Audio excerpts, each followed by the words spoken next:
আলহামদুলিল্লাহ, আমরা কোরআনের ১০৩তম সূরা আসরে চলে এসেছি। এজন্য আমি আল্লাহ তাআলার কাছে দোয়া করছি, তিনি যেন আমার আলোচনায় স্পষ্টতা দেন, যাতে আমি এই সূরার প্রত্যেকটি বিষয় কোনো ভুলভ্রান্তি ছাড়াই সুন্দরভাবে উপস্থাপন করতে পারি। এটা কোরআনের ১০৩ নম্বর সূরা। আমরা গত সপ্তাহে সূরা তাকাসুর পড়েছিলাম। এই সূরাটি তারপরেই এসেছে। যেমন শায়েখ ফাদেল সালেহ আস-সামিরাই বলছেন, এই সূরাটি ব্যাপক ক্ষয়ক্ষতির সময় নাজিল হয়েছে। এর আগের সূরাতে এসেছে আলহাকুমুত তাকাসুর হাত্তা যুরতুমুল মাকাবির, তোমাদের অধিক কামনা বাসনা আসক্তিতে পরিণত হয়েছে, যেটা স্পষ্টই একটা ক্ষতির কারণ। তার পরের সূরাটিতে এসেছে ওয়াইলুন লিকুল্লি হুমাযাতিল লুমাযাহ। এই সূরাতেই বলা হয়েছে কাল্লা লায়ুনবাযান্না ফিল হুতামাহ, অবশ্যই সে নিক্ষিপ্ত হবে অগ্নিকুণ্ডে, নারুল্লাহিল মুকাদা। অতএব এর আগে ও পরের উভয় সূরাতেই ক্ষতির কথা বলা হয়েছে। আর এই দুইটির মাঝের সূরাতে এসেছে ইন্নাল ইনসানা লাফি খুসর, এটি ক্ষতি সম্পর্কিত সূরা। এই সম্পর্কিত দুটি সূরার মাঝের অবস্থান। এই সূরা সম্পর্কে আরেকটি উল্লেখযোগ্য বিষয় হলো, গত সূরায় আমরা দেখেছি যে সব শেষে আল্লাহ বলছেন সুম্মা লাতুসআলুন্না ইয়াওমা ইদিন আনিন নাঈম, তোমরা যে নিয়ামত ভোগ করছো সে ব্যাপারে জিজ্ঞাসিত হবে। আর এই সূরাটি শুরু হয়েছে আমাদের জন্য দেয়া সবচেয়ে বড় নিয়ামতের বর্ণনা দিয়ে। আল্লাহ এখানে বলছেন তোমাদেরকে সকল নিয়ামতের ব্যাপারে জিজ্ঞেস করা হবে, কিন্তু সবচেয়ে বড় নিয়ামত কি? সময়। আমাদের সময় আছে, এটি সবচেয়ে বড় নিয়ামত। আমাদের প্রত্যেকেরই সময় আছে, ধনী গরিব, সুস্থ অসুস্থ, বৃদ্ধ তরুণ, প্রত্যেকেরই সময় আছে। আমরা কিভাবে আমাদের সময় ব্যয় করছি, এটাই হবে প্রশ্ন। সুবহানাল্লাহ। আল্লাহ বলেন তোমাদের সকল নিয়ামতের ব্যাপারে জিজ্ঞেস করা হবে। এর পরের সূরার শুরুতেই এমন একটি নিয়ামতের বর্ণনা এসেছে যার মূল্য আমরা কমই দেই, আর তা হলো আল আসর, সময়। এর আগের সূরাতেই ভয়াবহ উদাসীনতার ব্যাপারে আলোচনা করা হয়েছে, আত তাকাসুর। আমরা এটা নিয়ে ইতিমধ্যে আলোচনা করেছি। এটা আমাদের উদাসীন করে। আমরা আরও বেশি চাওয়া এবং পাওয়ার জন্য মুখিয়ে থাকি। নিজেদের যা আছে তা অন্যদের দেখিয়ে বেড়াই। এসবের মধ্যে আমরা ডুবে থাকি। কিন্তু আমরা কিসের প্রতি উদাসীন হই সেটা গত সূরায় বলা হয়নি। বলা হয়েছে যে তোমরা উদাসীন, কিন্তু কিসের প্রতি উদাসীন সেটা গুরুত্বপূর্ণ। ধরুন ভিডিও গেমসের কারণে আপনি পরীক্ষায় পড়াশোনা করতে পারছেন না, তাহলে ভিডিও গেমস আপনাকে উদাসীন করে, কিন্তু এটা আপনাকে কি থেকে দূরে রাখে? পরীক্ষার পড়া থেকে। তো গত সূরায় আন শব্দটি আসেনি। আমরা গত সপ্তাহে এটা আলোচনা করেছিলাম। আল্লাহ সাধারণত বলেন লা তুলহিকুম আমওয়ালুকুম ওয়ালা আওলাদুকুম আন যিকরিল্লাহ, তোমাদের ধন সম্পদ ও সন্তান সন্ততি যেন তোমাদেরকে উদাসীন না করে। কিন্তু তিনি এটা বলে শেষ করেননি, তিনি বলেন আল্লাহর স্মরণ থেকে। এখান থেকে শব্দটি এসেছে, কিন্তু গত সূরায় এটা ছিল না। আমরা কিসের প্রতি উদাসীন, এই প্রশ্নটি আমাদের সামনে চলে আসে। আর এই সূরায় আমরা দেখতে পাই বেশিরভাগ মানুষ যা থেকে উদাসীন তা হলো ইন্নাল্লাযীনা আমানু ওয়া আমিলুস সলিহাত ওয়া তাওয়াসাউ বিল হাক্কি ওয়া তাওয়াসাউ বিস সবর। যখন আমরা সামনে আরও বিস্তারিত পড়ব, সূরা আসরের শেষ আয়াতগুলো যখন পড়ব, আমরা সেখানে দেখব যে বেশিরভাগ মানুষই এই বিষয়গুলো নিয়ে একদমই চিন্তিত না, বরং অন্যান্য বিষয় নিয়ে তারা চিন্তিত। এই বিষয়ে তারা উদাসীন, অথচ এটাই একমাত্র তাদের ক্ষতি থেকে বাঁচাতে পারে। সুবহানাল্লাহ। এটা একটি অনন্য বৈপরীত্য, আর এটা কোরআনেরই একটি ভাষাশৈলী। অনেক সময় এটা এমন কিছু আইডিয়া উপস্থাপন করে যা পারিভাষিকভাবে একটি অপরটির সাথে দাঁড়িয়ে যায়। গত সূরার প্রধান পরিভাষা ছিল আত তাকাসুর, আর এই সূরার প্রধান পরিভাষা হলো খুসর বা ক্ষতি। খুসরকে বাংলা করলে ক্ষতি বোঝায়। আর তাকাসুর মানে হলো বেশি বেশি চাওয়া। অন্যদিকে খুসর দিয়ে বোঝানো হয় সবচেয়ে প্রয়োজনীয় জিনিসগুলোকে হারানো। মনে করেন আপনি কোনো ব্যবসায় কিছু অর্থ বিনিয়োগ করলেন, আর আপনি সেখান থেকে অন্তত 20% লাভ করতে চান, কিন্তু আপনি 10% লাভ করলেন। এটাকে আপনি ক্ষতি ধরতে পারেন, কিন্তু আপনি কিছু হলেও পেয়েছেন। আপনার মূলধন আপনি হারাননি। কিন্তু আপনি যদি কোনো ব্যবসায় অর্থ বিনিয়োগ করেন আর সেখান থেকে কোনো অর্থ তো পাননি, উপরন্তু আপনি মূলধন হারিয়ে ফেলেছেন। মানে হচ্ছে আপনি আপনার মূলধন হারিয়ে ফেলেছেন। আরবিতে যাকে বলা হয় রাসুল মাল, আপনি সেটাও হারিয়ে ফেলেছেন। তখন এটাকে বলা হবে খুসর। অন্যভাবে বলতে গেলে গত সূরায় বলা হয়েছে মানুষ কিভাবে প্রয়োজনের অতিরিক্ত চায় এবং চাইতে থাকে, কিন্তু তারপর বলা হচ্ছে বাস্তবিকভাবে মানুষ ক্ষতির মধ্যে নিমজ্জিত আছে। আপনি যা লাভ করেছেন বলে ভাবছেন, আসলে তা ক্ষতি ছাড়া আর কিছুই নয়। তাহলে আমরা দেখতে পাচ্ছি এই সূরাটি হচ্ছে গত 4টি সূরার উপসংহার, যা শুরু হয়েছে সূরা জিলজাল দিয়ে, ইদা জুলজিলাতিল আরদু জিলজালাহা। এরপরে আমরা পড়েছি ওয়াল আদিয়াতি দবহান, এরপরে পড়েছি আল কারিয়াহ, তারপরে পড়েছি আল হাকুমুত তাকাসুর। আর এর সবগুলোতেই মানুষের ক্ষতি নিয়ে আলোচনা করা হয়েছে। বিচারের দিনের ভয়াবহ অবস্থার কথা বর্ণিত হয়েছে। সূরা জিলজাল ও সূরা কারিয়া এটা এসেছে। এর পরপরই এসেছে যে আপনি এটা নিয়ে একদমই চিন্তিত নন, আপনার উদাসীনতা নিয়ে বলা হয়েছে সূরা আদিয়াত ও সূরা তাকাসুরে। এই সবগুলোর পরিসমাপ্তি টেনে এনে এখানে বলা হয়েছে মানুষের এই উদাসীন মনোভাবের কারণে তাদের পরিণতি কি? তাদের পরিণতি হলো তারা অবশ্যই ক্ষতির মধ্যে নিমজ্জিত। সুতরাং এই সূরাটি আসলে এই পুরো আলোচনার একটা সমাপ্তি কথন। আমরা আরও দেখতে পাই যে এই সূরাটি সূরা ৩-এর সাথে অনেক দিক থেকে মিল। আমরা কয়েক সেশন আগে সূরা ৩ পড়েছি। সেখানে আল্লাহ তাআলা বলছেন, ইল্লাল্লাযীনা আমানু ওয়া আমিলুস সলিহাত ফালাহুম আজরুন গায়রু মামনুন। বিখ্যাত সূরা, তাই না? ইল্লাল্লাযীনা আমানু ওয়া আমিলুস সলিহাত, এখানেও আল্লাহ একই রকম বলছেন, ইল্লাল্লাযীনা আমানু ওয়া আমিলুস সলিহাত। এরপর কিছুটা ভিন্ন ভাষায় ওয়াতাওয়াসাউ বিল হক ওয়াতাওয়াসাউ বিস সবর, এখানে কিছুটা ভিন্ন। এই সূরায় মানুষের কথা এসেছে ইন্নাল ইনসানা লাফি খুসর। তিনিও আল্লাহ মানুষের ব্যাপারে বর্ণনা করেছেন। তিনি বলছেন লাকাদ খলাকনাল ইনসানা ফি আহসানি তাকওয়িম। অতএব দুটি সূরাতে মানুষের ব্যাপারে আলোচনা এসেছে। দুটিতেই যারা সৎ কাজ করে তাদের বর্ণনা এসেছে। আপনি এই দুটিকে এদের মূলভাব এবং গঠন দিয়ে তুলনা করলে দেখবেন একটি হলো ইতিবাচক, অপরটি নেতিবাচক ভাব বোঝায়। অন্যভাবে বললে সূরা আসরের প্রকৃত মূলভাব হলো সতর্কতা, এটা নেতিবাচক ভাব বোঝাচ্ছে। কিন্তু সূরা ৩-এ দেখবেন সূরাটি শেষও হয়েছে ইতিবাচক বর্ণনা দিয়ে। সেখানে তো কোনো ক্ষতির কথা বলা হয়নি, বরং পুরোপুরি ইতিবাচক বর্ণনা। ফালাহুম আজরুন গায়রু মামনুন ফামা ইউকাযযিবুকা বা'দু বিদ্দিন আলাইসাল্লাহু বিআহকামিল হাকিমিন। এমনকি সূরাটির শুরুতে এসেছে যে মানুষকে সৃষ্টির সেরা রূপে সৃষ্টি করা হয়েছে। অতএব সূরা ৩-এ অনেক ইতিবাচক বর্ণনা এসেছে, অপরদিকে সূরা আসরে এসেছে অনেক সতর্কতামূলক কথা। কিন্তু যদি আপনি এই দুটিকে একত্র করে পড়েন, আপনি অসাধারণ কিছু শিক্ষা পাবেন। প্রথমে আল্লাহ বলছেন আল্লাহ মানুষকে বানিয়েছেন সৃষ্টির সেরা রূপে, আর এখানে বলছেন প্রত্যেকটি মানুষই ক্ষতির মধ্যে ডুবে আছে। তিনি যদি সৃষ্টির সেরা করে বানান, তাহলে আমরা কেন সবাই ব্যর্থ হচ্ছি, তাই না? তিনি যদি আমাদেরকে সেরা করে বানান, যদি আমরা শ্রেষ্ঠই হই, তাহলে আমরা কেন ক্ষতিগ্রস্তদের মধ্যে অবস্থান করছি? আমরা কেন পরাজিত হচ্ছি? আল্লাহ তাআলা আমাদেরকে প্রথমে বলেননি যে মানুষ ক্ষতির মধ্যে ডুবে আছে। তিনি প্রথমে বলেছেন সফল হবার সব ধরনের গুণই মানুষের মধ্যে আছে, কিন্তু ক্ষতিগ্রস্ত হওয়াটা কেবলমাত্র তাদের নিজেদের ব্যর্থতা। ইন্নাল ইনসানা লাফি খুসর, এটা পরে এসেছে, কিন্তু ইতিবাচক বর্ণনাটি এসেছে আগে। আমি এই সূরার ব্যাপারে কিছু অসাধারণ বিষয় আলোচনা করতে চাই, যা প্রায় আমরা এড়িয়ে যাই।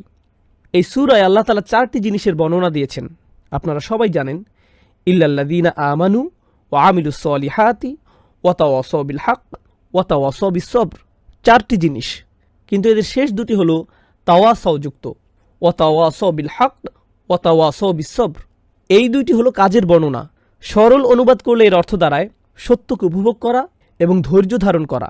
এটা হলো সাধারণ অনুবাদ, যা দিয়ে বোঝায় ওয়াতাওয়াসাউ বিল হক ওয়াতাওয়াসাউ বিস সবর। এগুলো হলো কাজ। এই অংশের আগে কি এসেছে? ওয়া আমিলুস সলিহাত, তারা সৎ কাজ করে, তারা ভালো কাজ করে। এটাও কি কাজ না? কাজ। অতএব আল্লাহ তাআলা ঈমানের বর্ণনা দিয়েছেন যা বাহ্যিক নয়, বরং ভিতরকার বিষয়। তারপর তিনি বললেন ওয়া আমিলুস সলিহাত। তিনি সাধারণত এই দুইটির বর্ণনা দেন, কিন্তু এখানে আরও বাড়িয়ে কিছু নির্দিষ্ট কাজের কথা বলছেন। ওয়াতাওয়াসাউ বিল হক ওয়াতাওয়াসাউ বিস সবর। এটা আকামুস সালাত ওয়া আতুজ যাকাত বা অন্য কোনো বর্ণনা হতে পারত, কিন্তু তিনি দুটি বিষয় আলাদা করে বলছেন। এখান থেকে আমরা বুঝতে পারি যে এই দুইটি কাজ মানুষ হেলাফেলা করে। এই সূরার আরও সামনে গেলে আমরা দেখব যে এই দুইটির বর্ণনা কেন এত বেশি গুরুত্বপূর্ণ। অন্য কাজের ব্যাপারে আপনারা সহজেই বুঝতে পারবেন।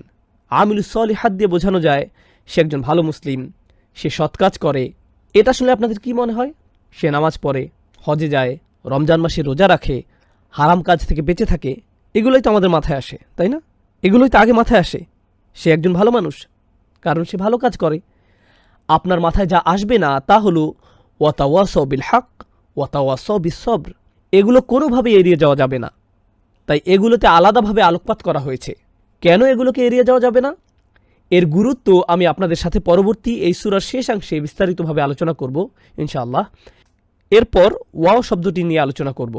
আল্লাহ তাআলা যে সকল শর্ত দিয়েছেন, তিনি বলছেন মানুষ মূলত ক্ষতির মধ্যে আছে। আমরা এখানে সরল অনুবাদ করছি। ইনশাআল্লাহ সামনের সেশনে প্রতিটি শব্দ ধরে ধরে আলোচনা করব। বলা হচ্ছে 2 ধরনের মানুষ বাদে বাকি সবাই ক্ষতির মধ্যে আছে। সরল অনুবাদ করলে অর্থ দাঁড়ায় যারা বিশ্বাস স্থাপন করেছে, সৎ কাজ করেছে, একে অপরকে সৎ কাজে উৎসাহিত করেছে, একে অপরকে ধৈর্য ধরতে উৎসাহিত করেছে। কিন্তু এই 4টি বিষয়ের ভিতরে এবং শব্দটি এসেছে 4টি জিনিস ছাড়া।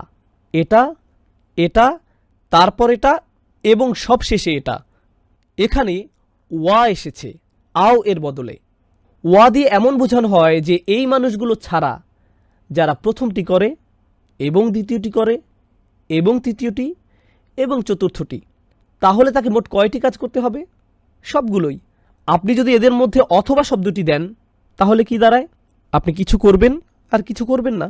কিন্তু আপনি যদি এবং শব্দটি বসান তাহলে এদের মধ্যে পড়তে হলে আপনাকে সবগুলো শর্ত পূরণ করতে হবে, কিছু হলে হবে না। এগুলোর মধ্যে কিছু শর্ত পূরণ করলে হবে না, তাদেরকে সবগুলো শর্তই পূরণ করতে হবে। তাই এই সূরাটির উপস্থাপন শৈলী খুবই শক্তিশালী। বলা হচ্ছে তাদের ব্যতীত, কিন্তু সেই ব্যতীতদের কাতারে আসতে হলে 4টি শর্তই পূরণ করতে হবে। সেই ব্যতীতদের কাতারে আসতে হলে 4টি শর্তই পূরণ করতে হবে। সাধারণত কোরআনে আল্লাহ 2টি শর্ত দেন। সেগুলো কি কি? ইল্লাল্লাযীনা আমানু ওয়া আমিলুস সলিহাত, 2টি শর্ত। কিন্তু এই সূরায় তিনি কয়টি শর্ত দিয়েছেন? 4টি শর্ত। এখানে সব মানুষের মধ্যে যারা ক্ষতির মধ্যে নেই তাদের ব্যাপারে বিশদভাবে বলা হয়েছে। সামনে আমরা যত আগাবো তত দেখতে পাবো যে সেগুলো কি। ফখরুদ্দিন রাজির তাফসিরে কাবীরের বিখ্যাত উক্তিটি আমি আপনাদের বলতে চাই। তিনি বলছেন, প্রথমত এই আয়াতে একটি ভয়াবহ সতর্কবাণীর প্রতিশ্রুতি দেওয়া হয়েছে। কারণ এই আয়াতে আল্লাহ বলছেন ক্ষতির কথা, ভয়াবহ ক্ষতির কথা, সমগ্র মানবতার বিরুদ্ধে। আল্লাহ তাআলা সমগ্র মানবজাতির উদ্দেশ্যে একত্রে ক্ষতির কথা বলেছেন, তারা ছাড়া যারা এই 4টি গুণাবলী নিয়ে আল্লাহর কাছে ফিরে আসে। এটাই তিনি এখানে বলছেন। এরপর তিনি বলছেন বিচারের দিনে মুক্তি পাওয়ার উপায় হলো এই 4টি বিষয়কে আঁকড়ে ধরা। এই 4টি কাজ ঠিকভাবে করলে বিচারের দিনে আপনি বেঁচে যাবেন, আর যদি না করেন আপনি সমস্যায় পড়বেন। ভাষার মাধুর্যতার কারণে এটা এত সুন্দরভাবে উপস্থাপিত হয়েছে, সুবহানাল্লাহ। কারণ বিভিন্ন দিক থেকে দেখলে এটা সমগ্র কুরআনেরই একটা সারমর্ম, আর নানাভাবে এটা ইসলামেরও সারমর্ম। এটা রাসূলুল্লাহ সাল্লাল্লাহু আলাইহি সাল্লামের সুন্নতের সারমর্ম। এই জন্য এই সূরাটিকে অত্যন্ত গুরুত্ব দেওয়া হয়েছে। এতে মাত্র 3টি আয়াত রয়েছে, খুবই ছোট একটি সূরা। এটা এতই সহজ যে যে কোনো বাচ্চাও এটা মুখস্থ করতে পারে। কিন্তু এর উপর এত গবেষণা হয়েছে যা অসামান্য। এটা নিয়ে অনেক কাজ করা হয়েছে। এখন এই আলোচনার প্রেক্ষিতে বলে রাখি, বিগত সূরাগুলোয় আল্লাহ মানুষদের কথা বলেছেন। যেমন ধরুন, কয়েক সেশন আগে আমরা পড়েছি, ইয়া আইয়ুহাল ইনসান মা গাররাকা বিরব্বিকাল কারীম, হে মানবজাতি, কি তোমাদেরকে ভ্রষ্ট করেছে? কি সে তোমাদেরকে মহামহিম পালনকর্তা থেকে বিভ্রান্ত করল? এমন কি আছে যা তোমাকে উদাসীন করেছে? অন্য জায়গায় এসেছে আলহাকুমুত তাকাসুর। আল্লাহ এই সূরায় সরাসরি মানবজাতিকে অভিযোগ করে বলছেন, কি তোমাকে বিভ্রান্ত করল? কি তোমাকে মহামহিম রব থেকে দূরে সরিয়ে রাখল? এরপর আল্লাহ বলছেন, ইয়া আইয়ুহাল ইনসানু ইন্নাকা কাদিহুন ইলা রাব্বিকা কাদহান ফামুলাকিহ, হে ভুলোমানা মানুষ, তুমি তোমার প্রভু থেকে ক্রমেই দূরে সরে যাচ্ছ। তুমি পছন্দ করো বা না করো, একদিন না একদিন অবশ্যই তোমাকে তার সামনে দাঁড়াতে হবে, এড়ানোর কোনো সুযোগ নেই। তুমি এ সম্পর্কে উদাসীন থাকলেও তোমাকে এর মুখোমুখি হতেই হবে। এরপর তিনি মানুষদের উদ্দেশ্যে বলছেন, খলাকনাল ইনসানা ফি কাবাদ, নিশ্চয়ই আমি মানুষকে শ্রম নির্ভর রূপে সৃষ্টি করেছি। মানুষের জীবন পুরোটাই কাজের মধ্য দিয়ে যায়। তুমি মুসলিম হয়ে বাঁচো অথবা কাফির হয়ে বাঁচো, তোমাকে কাজ করতেই হবে। তোমাকে অবশ্যই নানান সমস্যায় পড়তে হবে, তোমাকে জীবনে নানা পরিস্থিতির মুখোমুখি হতে হবে। সুতরাং যেহেতু আমাদের জীবনে আমরা নানা প্রতিকূলতায় পড়ি, তাহলে আমরা এমন কাজ কেন করব না যাতে এই জীবন এবং পরের জীবনেও আমরা স্বাচ্ছন্দ্যে থাকতে পারি? এখানে কষ্ট করে এখানে ভোগ করার চেয়ে উভয় জীবনেই যাতে আমরা ভালো থাকতে পারি। আপনি কেন মৃত্যুর পরের জীবন নিয়ে ভাববেন? আল্লাহ বলেন, লাকাদ খলাকনাল ইনসানা ফি আহসানি তাকওয়িম। কয়েকটি সূরা পরেই আল্লাহ বলছেন, অবশ্যই আমি মানুষকে সৃষ্টি করেছি সর্বোত্তম গঠনে। আমাদেরকে সফলতার জন্যই বানানো হয়েছে, কিন্তু দুর্ভাগ্যবশত আমরা সফল হতে পারছি না। এই সূরাতে এর কারণ উল্লেখ করা হয়েছে, আর তা হলো ইন্নাল ইনসানা লাফি খুসর। সকল জাতির শ্রেষ্ঠ হওয়া সত্ত্বেও বেশিরভাগ মানুষই তার শ্রেষ্ঠত্ব ধরে রাখতে পারে না। আল্লাহ তাআলা কোরআনে বিভিন্ন জায়গায় মানুষের অবস্থা বোঝাতে ইন্নাল ইনসান এই বাক্যাংশ ব্যবহার করেছেন। কোরআনে ইন্নাল ইনসান শুধু এখানেই ব্যবহৃত হয়নি, মানুষের ব্যাপারে এই সম্বোধন অনেক জায়গাতেই করা হয়েছে। ইন্নাল ইনসান, এটা দিয়ে কী বোঝানো হয়েছে? মানব জাতি সন্দেহাতীতভাবে, এরপর অন্য কিছু একটা। আল্লাহ এরপর কিছু বলেছেন, কোনো একটা অবস্থার কথা বলেছেন। আমরা কোরআনে বেশ কয়েকটি জায়গায় আল ইনসানুল কাফুরুম মুবিন এটা পেয়েছি। নিঃসন্দেহে মানুষ সুস্পষ্ট ও পরিষ্কারভাবে অকৃতজ্ঞ এবং তার রবের প্রতি চূড়ান্তভাবে অবাধ্য। আমরা আরও পেয়েছি ইন্নাল ইনসানা খুলিকা হালুআ ইজা মাসসাহু শাররু জাজুআ ওয়া ইজা মাসসাহুল খায়রু মানুআ ইল্লাল মুসাল্লিন। মানবজাতিকে দুর্বল করে সৃষ্টি করা হয়েছে, খুবই ভগ্ন। সামান্য ভালো কিছু হলেই সে আনন্দে উচ্ছ্বাসিত হয়ে পড়ে। সামান্য খারাপ কিছু হলেই সে সব আশা হারিয়ে ফেলে। আল্লাহ বলেন, কাল্লা ইন্নাল ইনসানা লা ইয়াতগা। কোনো সন্দেহ নেই যে একমাত্র মানুষই সত্যিকারভাবে অবাধ্য হয়, মানুষই কেবল আল্লাহর বিরুদ্ধাচারণ করে। আর এখানে ভাষার অন্তর্নিহিত অর্থ হলো অন্য কেউ এর জন্য দায়ী নয়। বলবেন না যে সমাজ আমাকে অবাধ্য করেছে, শয়তান আমাকে অবাধ্য করেছে, কেউ না, মানুষ নিজেই অবাধ্য হয়েছে। তারপর তিনি বলছেন, ইন্নাল ইনসানা লিরব্বিহি লাকানুদ। মানুষ আর তার রবের মধ্যকার সম্পর্কে বলা হয়েছে সে খুবই অকৃতজ্ঞ, সে অবাধ্য হয়, সে অকৃতজ্ঞ, সে দুর্বল, সে তার রবের বিরুদ্ধাচারণ করে। মানুষ সম্পর্কে এই সকল বর্ণনা এসেছে, কিন্তু এর পরিণাম কি? পরিণাম এখানেই বলা হয়েছে, ইন্নাল ইনসানা লাফি খুসর। এটা মানুষ সম্পর্কে কোনো অবস্থা নয়, এটা তার আচরণের কোনো বর্ণনা নয়, বরং এখানে পরিণাম বলা হচ্ছে। এই সকল দুর্ব্যবহারের ফলাফলস্বরূপ বলা হচ্ছে মানুষ নিঃসন্দেহে চরম ক্ষতির মধ্যে ডুবে আছে। এই সূরার আরও সামনের দিকে যাওয়ার আগে আরও একটি বিষয় এখানে লক্ষণীয়, তা হলো সাধারণ মূলনীতি আর ব্যতিক্রম এক নয়। এখানে ইল্লা শব্দটি ব্যবহৃত হয়। যখন ইল্লা শব্দটি ব্যবহৃত হয় এর অর্থ হলো ব্যতীত। বাংলায় আমরা একে ব্যতীত বলি। বেশিরভাগ ক্ষেত্রে কি হয়? সংখ্যায় কোনটা বেশি হয়, সাধারণ মূলনীতি নাকি ব্যতিক্রম? সাধারণ মূলনীতি বেশি হয় আর ব্যতিক্রম খুবই কম দেখা যায়। আমরা বলি সে ছাড়া বাকি সবাই এসেছে। যখন আপনি বলেন যে সে ছাড়া, তার মানে খুব কম একজন বা দুজন ছাড়া বাকি সবাই উপস্থিত। এখন এই সূরায় কোনটি মূলনীতি, কোনটিতে বেশিরভাগ অবস্থা বুঝাচ্ছে? ওয়াল আসর ইন্নাল ইনসানা লাফি খুসর, এটাই এখানে মূলনীতি। মানুষ মূলত ক্ষতির মধ্যে ডুবে আছে। তাহলে ব্যতিক্রম কি?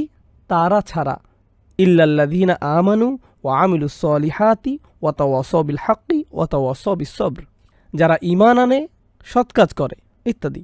এসব ব্যতিক্রম উল্লেখ করার মাধ্যমে আমরা বুঝতে পারি এখানে অনেক মানুষের কথা বলা হচ্ছে না, এখানে খুব কম মানুষের কথা বলা হচ্ছে। মানুষের মধ্যে বেশিরভাগ ক্ষতির মধ্যে ডুবে আছে, এটাই হলো মূলনীতি। আর ব্যতিক্রম থাকবে খুব কম। আল্লাহ তাআলা আমাদের সেই ব্যতিক্রমদের অন্তর্ভুক্ত করুন। তাহলে আমরা জানলাম যে সূরা ৩ হচ্ছে তাফসীর ভঙ্গিতে বর্ণিত, আর এই সূরাটি হচ্ছে ইনজার অর্থাৎ সুসংবাদ বনাম সতর্কবাণী। আর এটি খুবই গুরুত্বপূর্ণ বিষয়। আরও একটি খুবই গুরুত্বপূর্ণ বিষয় হচ্ছে সূরা ৩-এ আজরের বর্ণনা এসেছে, ইল্লাল্লাযীনা আমানু ওয়া আমিলুস সলিহাতি ফালাহুম আজর আজরু গায়রু মামনুন। এই সূরায় কোনো আজর নেই। আজর মানে হলো পুরস্কার। আল্লাহ বলেন তাদের এমন পুরস্কার দেওয়া হবে যার কোনো শেষ নেই, যার কখনোই ফুরাবে না। তখন তিনি এই শব্দটি ব্যবহার করেছেন। কিন্তু এই সূরায় কোনো পুরস্কারের বর্ণনা নেই। শুধু এটাই বলা হয়েছে যে এরা ছাড়া সব মানুষ অবশ্যই ক্ষতির মধ্যে আছে।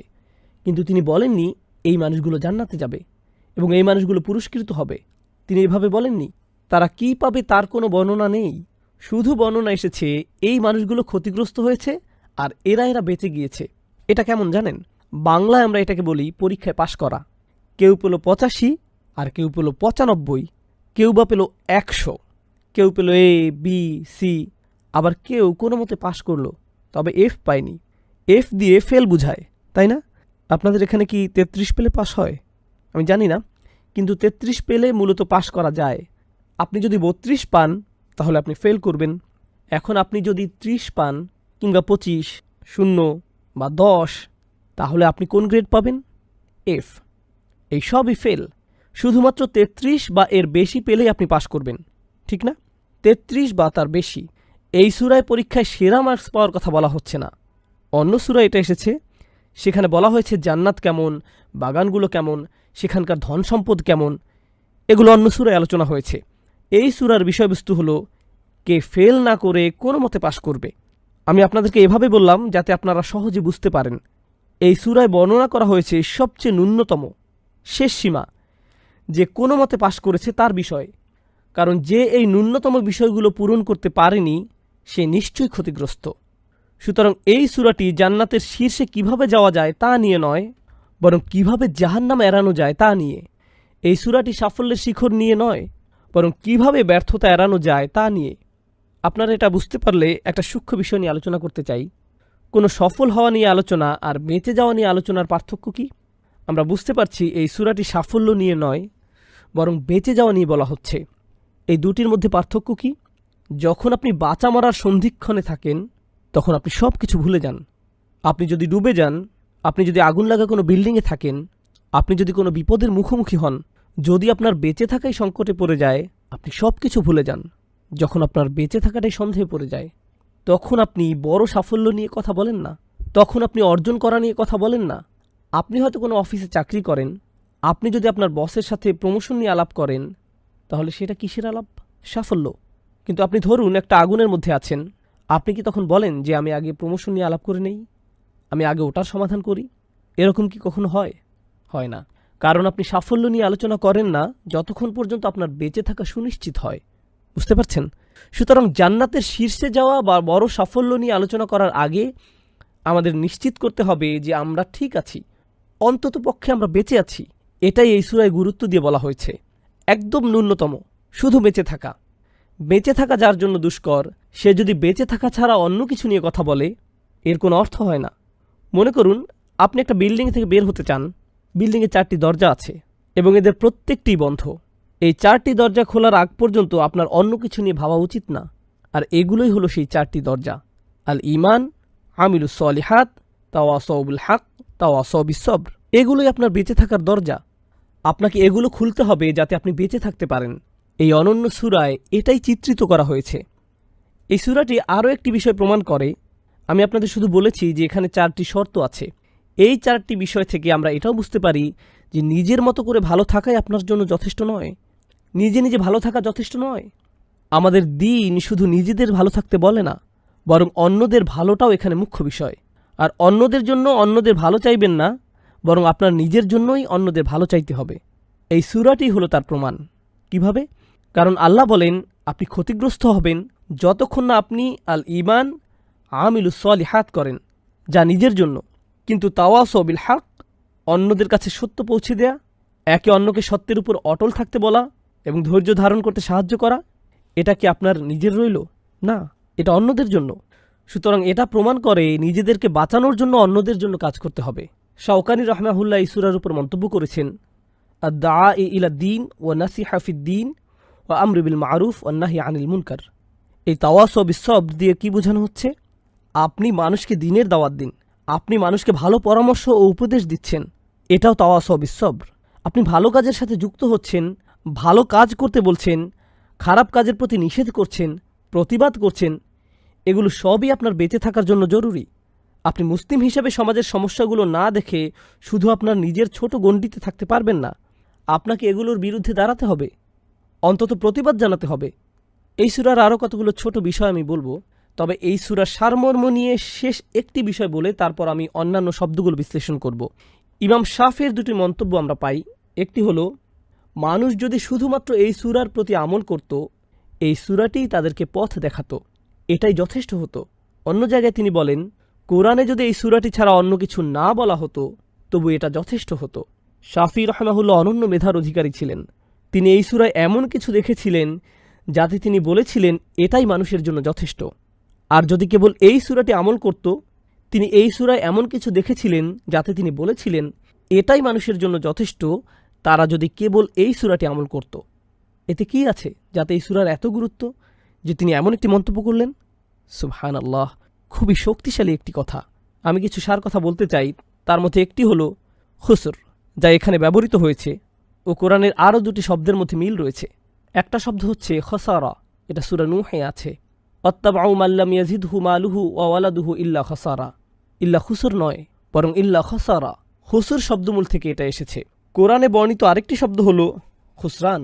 তাহলে 3টি শব্দ আছে, একটি হলো খুসর, আরেকটি খসারা, সবশেষ খুসরান। কিভাবে এগুলো একটি অপরটির থেকে আলাদা? আর এই সূরায় খুসর উল্লেখ করার মাহাত্ম্য কি? প্রথমে খুসারা শব্দটি নিয়ে আলোচনা করি। খুসারা অর্থ একটি ক্ষতির মধ্যে আরও একটি ক্ষতি যুক্ত হওয়া। একটা ক্ষতি ছিল, সেখানে আপনি আরও একটি ক্ষতি যুক্ত করলেন, এটাই খসারা। আল্লাহ যদি সেই শব্দটি ব্যবহার করতেন তাহলে অর্থ হতো আমরা ইতোমধ্যেই ক্ষতির মধ্যে আছি আর এতে নতুন ক্ষতি যুক্ত করছি। কিন্তু আল্লাহ এখানে খুসুর শব্দ ব্যবহার করছেন, তাহলে বোঝা গেল আমরা ক্ষতিতে ছিলাম না, কিন্তু আমরা নিজেদেরকে নতুন করে ক্ষতিতে ফেলছি। আমরা শুরুতেই ক্ষতিতে ছিলাম না। তাহলে আমরা দেখি খসারা, যার অর্থ হলো ক্ষতিগ্রস্ত অবস্থায় নতুন করে ক্ষতি, এটা কিভাবে কোরআনে ব্যবহৃত হয়েছে। অনুনাজ্জিলু মিনাল কুরআনি মা হুয়া শিফাউন ওয়া রাহমাতুল লিল মুমিনিন ওয়া লা ইয়াজিদু যালিমিনা ইল্লা খসারা। তা সীমালঙ্ঘনকারীদের ক্ষতিই বৃদ্ধি করে। সীমালঙ্ঘনকারীরা কি ইতিমধ্যে ক্ষতিতে আছে? হ্যাঁ, আল্লাহ এটাকে বাড়িয়ে দিয়েছেন। এটা এভাবেই ব্যবহৃত হয়েছে। আরেক জায়গায় আমরা পাই অবিশ্বাসীদের অবিশ্বাস তাদের শুধুমাত্র ক্ষতির দিকে নিয়ে যাবে, ক্ষতির উপর ক্ষতি হবে। তাদের প্রথম ক্ষতি কী ছিল? অবিশ্বাস করা। এরপর এই ক্ষতির উপর ক্ষতি হচ্ছে তারা বিশ্বাসীদের বিরুদ্ধে যা করে সেটা, এটাই ক্ষতির উপর ক্ষতি। তাদের অবিশ্বাসী তাদেরকে জাহান্নামে নেয়ার জন্য যথেষ্ট ছিল, কিন্তু যখন তারা বিশ্বাসীদের পরীক্ষায় ফেলল তখন তারা নিজেদের খাতকে আরও গভীর করে তুলল। সুতরাং খসারা শব্দটি এখানে উপযুক্ত। একইভাবে সূরা নূহে আমরা পাই ওয়াত্তাবাউ, এরপর মাল্লাম ইয়াজিদহু মালুহু ওয়া ওয়ালাদুহু ইল্লা খসারা।